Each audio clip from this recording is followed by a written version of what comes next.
Jason was a MacGyver. As he grew up to be a teenager, he was totally focused to be successful at whatever he did. You know, Brian was a very active child. So if he played soccer, he played on 2 soccer teams. And if he played hockey, he played on 2 hockey teams. As a young man, when Matthew was born, he was quite a chore for his mother. He was a little over 9 pounds, so we called him Bubba. Just something about David, whenever he put something to his mind, he did it.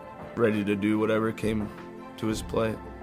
He also jumped out of a 2nd-floor window when he was 7. Now, I came to find out many years later, his older brother was chasing him around the house with a samurai sword, so I guess I would too. But he just landed and kept on running, and he was fine. We lived on a ranch and had a 12,000-gallon fuel tank. And one day out of the corner of my eye, I caught something, and I looked up there, and there was Matt. He had made a knife out of cardboard, and he had it in his teeth. Now, he's like 6 years old. And he's up on top of this tank. How he got up there, I had no idea. And he's crawling toward the dog kennel. And he got over the edge, and he scared the heck out of the dog. So I knew there was something kind of different with the fact that cold didn't seem to bother him, and he had quite an imagination when it came to being sneaky. Jason was a senior in high school. Okay, up until that point, I had no idea what he wanted to do. He comes home from school and he says, "Mom, I'm going to join the Navy and be a Navy SEAL." And I'm like, "Oh, it's good. You know, what is a Navy SEAL?" I mean, it went so fast. Boot camp and then his first BUDS class. And one of the things I remember a story clearly was diving phase. And he was at the bottom of the pool and wasn't doing what he's supposed to do. The instructor said, "Get out. You're done. Out." Heath got out. He said, "Yes, sir." And as soon as the instructor turned around, Heath ran right around the pool and jumped back in. And he finished the comp. And when he got out, the guy says, "That's what I was looking for," right there. You know, my son was a quiet professional. They don't really talk about being a SEAL. They don't want anybody to really know they are. And they just want to live their life and do something that they feel is important for them, for their country. And I know that was Brian's motto as Dad, you know, I want to give my life for my country, to be out there, and I have the ability, I've been trained now to do a job that can help my country the best I can. He was just a really good person. He had integrity, he was helpful. If he saw someone with a woman with a broken down car, he would stop and help. He never let anyone down. He never let me down. He always came through, even at the last second. And it's probably why he's not here, because he also didn't let his teammates down. I went to my part-time job, and the other assistant says, "Oh, we have visitors. It's the Navy." And I slowly turned, and there's the Navy, and my daughter-in-law, who looks like she's been hit by a truck.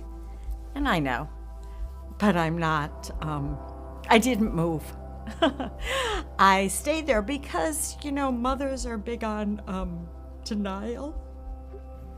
My husband was called, and he had to tell me, "My world is turned upside down. I've never been involved in death." Matthew was lost at sea on February 19th of 2013. I guess I'm still having a hard time with that since we've never found Matt. He's one of the few SEALs that has never been able to come home. The first few days, obviously, just incredibly hard. Life was pretty much a fog.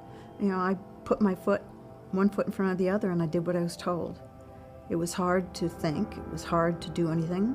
But the Navy SEAL Foundation, they came through with flying colors.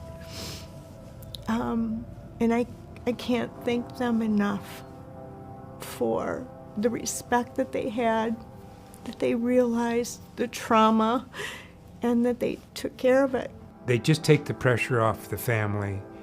They just make things happen, and it's the most wonderful group of people on both sides, the SEAL community and the SEAL Foundation and those that support them, that I have ever been around in my whole life, and I'm in my 70s.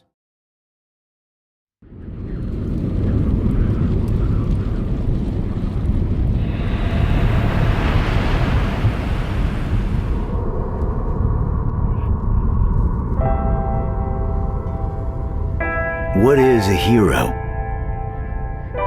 Heroes aren't just the ones that come to the aid of others. They're the ones who inspire others to become heroes themselves.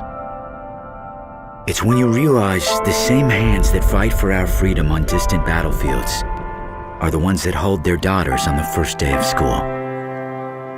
The same bravery that leads men into enemy territory is instilled into the young boy who will wait with his mother for his father to return home.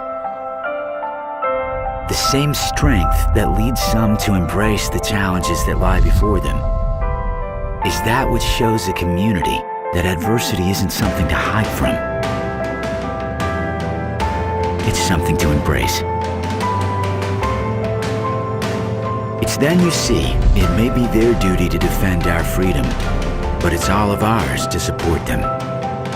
We've pledged to support our nation's most elite warriors, ensure their legacies are never forgotten, and stand with those they've left at home. The Navy SEALs aren't just our nation's most elite warriors and defenders. They're our fathers, husbands, brothers, and sons. They're the ones willing to give their lives to fight for what they believe in, and have given us an example of what to strive for.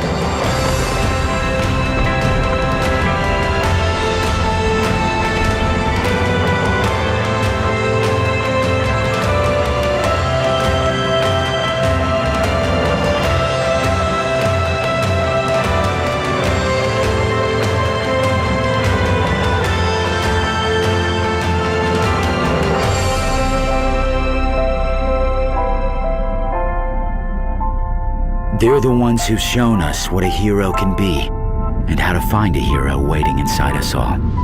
They're on the front line. We're standing behind them. Join us at NavySealFoundation.org.